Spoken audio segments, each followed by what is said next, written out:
በኢትዮጵያ ባለፉት ዓመታት ወደ ድህነት ውስጥ የሚገቡ የዜጎች ቁጥር እየጨመረ መምጣቱ ተገልጿል። የኢትዮጵያ የኢኮኖሚ ባለሙያዎች ማህበር በቅርብ ይፋ ያደረገው ጥናት ወደ ድህነት የሚገቡ ዜጎች ቁጥር በ24 በመቶ እየጨመረ መሆኑን አንስተዋል። ይህም በሀገሪቱ ውስጥ በድሃውና በሀብታው መካከል ያለው ልዩነት እየሰፋ መምጣቱ በጥናቱ አመላክቷል። መንግስት ባለፉት ዓመታት ድሃ ተኮር ፖሊሲዎችን፣ አማራጮችን እየተጠቀመ መሆኑን ቢያነሳም ውጤቱ ያንን የሚያሳይ አለመሆኑ የኢትዮጵያ ኢኮኖሚ ማህበር የጥናት ቡድን አባል ዶክተር አቡሌ ገልጸዋል።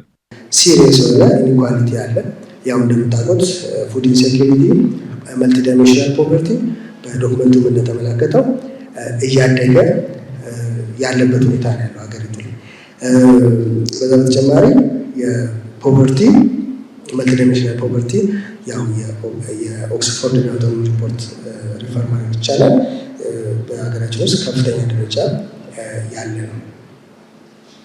የኤሊትል ቢት ፖቨርቲ ትሬንዱ ከ39 ወደ 26 ወርዷል ቢባልም ባለፉት ዓመታት ግን በ24% ከፍ ብሏል የፖቨርቲ መጠን ማለት ነው። ይሄም ኢንካም ፖቨርቲ ብቻ ተወስዶ ማለት ነው።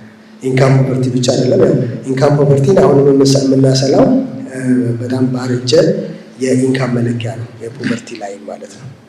በሀገሪቱ እየጨመረ የመጣውን የዋጋ ንረት ለድህነቱ መጠን መስፋፋት ትልቅ አስተዋጽኦ ማድረጉን ያነሱት የማህበሩ የጥናት ቡድን አባል ዶክተር ሞላ አለማየሁ የዜጎችን የመግዛት አቅም እያዳከመ መምጣቱንም አንስተዋል። ሁኔታው በዚህ የሚቀጥል ከሆነ በምርት እድገት ላይ ጫና በማሳደር የመዋለ ንዋይ ፍሰት እንደሚያዳክም ጠቁመዋል። በተለይም ቋሚ ገቢ ያላቸው ዜጎች ለከፋ ድህነት ተጋላጭ እየሆኑ መምጣታቸውንም አብራርተዋል።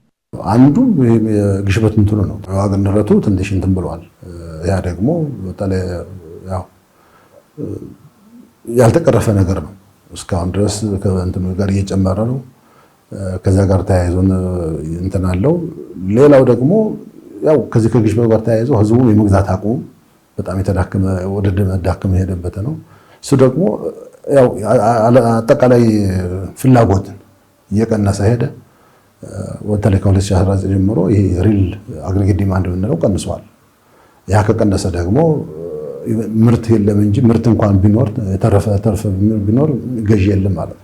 የድህነት ምጣኔ ከከተማው ይልቅ በገጠሩ የሀገሪቱ አካባቢዎች እንደሚጨምር ያነሱት ባለሙያው የድህነት ምጣኔው እድገት በዚህ የሚቀጥል ከሆነ በሀገሪቱ ለሚታዩ አለመረጋጋቶች ተጨማሪ መንስኤ ሊሆን እንደሚችልም ጠቁመዋል። የዋጋ ግሽበት መቆጣጠር ካልተቻለ የድህነት መጠኑን ከዚህ ከፍ እያለ እንደሚሄድ ዶክተር ሞላም ጠቁመዋል። ከዛ ነው ደግሞ እንደገና ተመልሶ ወደ ላይ እያቀና ያለው ወደ 24% እየገባ ነው።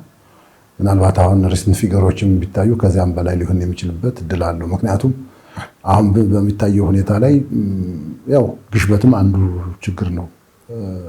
ያው ግሽበት በጨመረ ቁጥር በተለይ ፊክስድ ኢንካም የሆነው የማህበረሰብ ክፍል ወደ ድህነት የመግባት እድሉ በጣም ሰፊ ነው። ምክንያቱም እንደ ዋጋው የሚጨመር ገቢ የለውም። ያው ቋሚ ገቢው ኮንስታንት ነው።